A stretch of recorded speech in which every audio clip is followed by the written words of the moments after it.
Hello दोस्तों, मैं हूँ स्टडी अबाउट फैक्ट और आज की इस वीडियो में आप जानेंगे ऐसे आदमी की कहानी जिसका नाम है जॉन टाइटोर, जिसका यह कहना है कि वह साल 2036 से आया है। रेडी हो जाओ थ्रिल के लिए। नवंबर 2, 2000 एक इंटरनेट डिस्कशन फोरम में जहाँ लोग आपस में बातें करते हैं वहाँ एक नया मेंबर ज्वाइन हुआ जिसके अकाउंट का नाम था जॉन टाइटोर और उसने यह पोस्ट किया। हेलो दोस्तों, मैं एक टाइम ट्रैवलर हूँ, यानी एक समय यात्री, और मैं साल 2036 से आया हूँ। साल 1975 में गया था एक IBM 5100 कंप्यूटर लेने, क्योंकि साल 2036 में हमारी टीम को उसकी ज़रूरत थी। और साल 1975 से 2036 में वापस जाते समय देखना है कि पास्ट कैसा था, और एक Y2K नाम की कंप्यूटर प्रॉब्लम को भी मुझे देखना था। इस पोस्ट ने पूरी इंटरनेट को हिला कर रख दिया था, पर ज़्यादातर लोगों का यही मानना था कि यह कोई फेक प्रोफाइल वाला आदमी है जो सिर्फ पब्लिसिटी और फेमस होने के लिए यह सब कुछ कर रहा है। ज़्यादातर लोगों ने तो उसे सीरियसली नहीं लिया। फिर उसकी पोस्ट का रिप्लाई करते हुए बहुत से लोगों ने पूछा, अगर तुम सच में फ्यूचर से आए तो इसका कुछ प्रूफ दो हमें। के बाद जो उसने पोस्ट किया उसने सबको हिला के रख दिया था, क्योंकि उसने उस टाइम मशीन के डिज़ाइन को पोस्ट किया और यहाँ तक उस टाइम मशीन की एक्चुअल फ़ोटो को भी पोस्ट किया, जिसे देखने के बाद सबके होश उड़ गए। किसी को समझ में नहीं आ रहा था ये क्या हो रहा है। जॉन टाइटोर का कहना था कि उसकी टाइम मशीन एक कार में लगी हुई है जो 10 साल प्रति घंटे के हिसाब से समय में यात्रा करती है। और जॉन टाइटोर ने बताया उसकी टाइम मशीन जब टाइम में ट्रैवल करती है तब ऐसा लगता है जैसे कोई कार गहरी सुरंग में चल रही हो।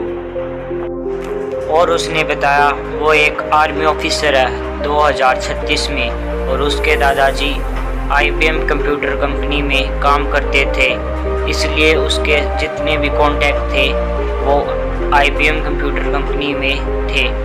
एक IBM कंप्यूटर था जो उसकी फ्यूचर की प्रॉब्लम को सॉल्व कर सकता था, इसलिए वो साल 1975 में गया था। आपके मन में यह सवाल आ सकता है, अगर वो सच में फ्यूचर से आया होगा तो उसे तो पता ही होगा कि फ्यूचर में क्या होने वाला है, तो उसने क्या किसी फ्यूचर में होने वाली घटना के बारे में हमें बताया था?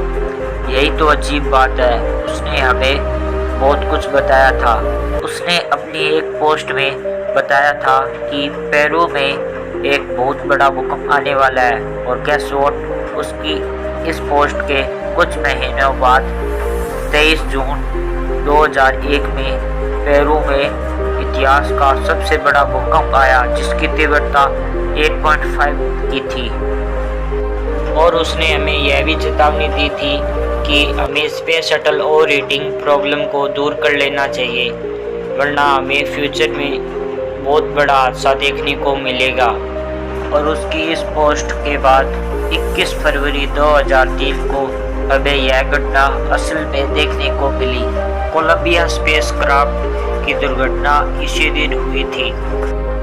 और जॉन टाइटोर ने बताया कि IBM कंप्यूटर में एक स्पेशल फीचर है जिसकी मदद से उसमें यूज़ की गई प्रोग्रामिंग लैंग्वेज को उसकी पुरानी वर्जन की प्रोग्रामिंग लैंग्वेज में कन्वर्ट किया जा सकता था, और इस फीचर को दुनिया से छुपा कर रखा गया था।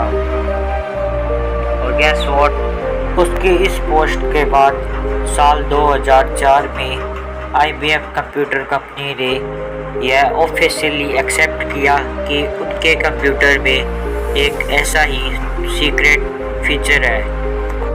और उसने बताया कि ओलंपिक 2004 लास्ट ओलंपिक होगा, और ऐसे ही कुछ और बातें उसने बताई थी, पर हम सब ये जानते हैं कि उसकी यह सब बातें गलत निकली।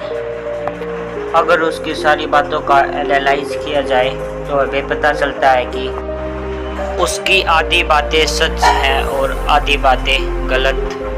लेकिन इसी चीज़ को आप गौर से देखेंगे तो पता चलेगा कि किसी इंसान की आधी बातें कैसे सच हो सकती है। जॉन टाइटोर के ऊपर एक किताब लिखी गई है जिसका नाम है John Titor a time traveller still. March 2001 को जॉन टाइटोर ने अपना लास्ट पोस्ट किया, मतलब इस तारीख के बाद उस अकाउंट से आज तक कोई पोस्ट दोबारा नहीं हुई और जॉन टाइटोर हमेशा के लिए एक रहस्य बनकर इस दुनिया से गायब हो गया। अगर आपको समय यात्रा पर और वीडियो चाहिए तो मुझे नीचे कमेंट कर ज़रूर बताएं। साइंस से रिलेटेड ऐसी और वीडियो के लिए इस चैनल को सब्सक्राइब कर लीजिए।